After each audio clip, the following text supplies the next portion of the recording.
ఆరిమిల్లి రాధాకృష్ణ అనే నేను శాసనసభ సభ్యునిగా ఎన్నికైనందున శాసనం ద్వారా నిర్మితమైన భారత రాజ్యాంగం పట్ల నిజమైన విశ్వాసం, విధేయత చూపుతానని, భారతదేశ సార్వభౌమాధికారాన్ని, సమగ్రతను కాపాడుతానని నేను స్వీకరించబోయే కర్తవ్యాన్ని శ్రద్ధాశక్తులతో నిర్వహిస్తానని దైవసాక్షిగా ప్రమాణం చేస్తున్నాను.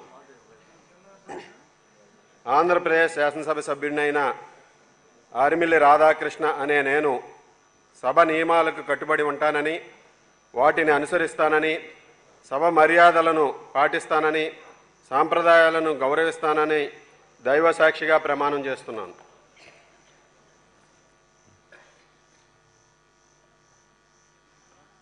శ్రీ ప్రసాద్ దగ్గుపాటి.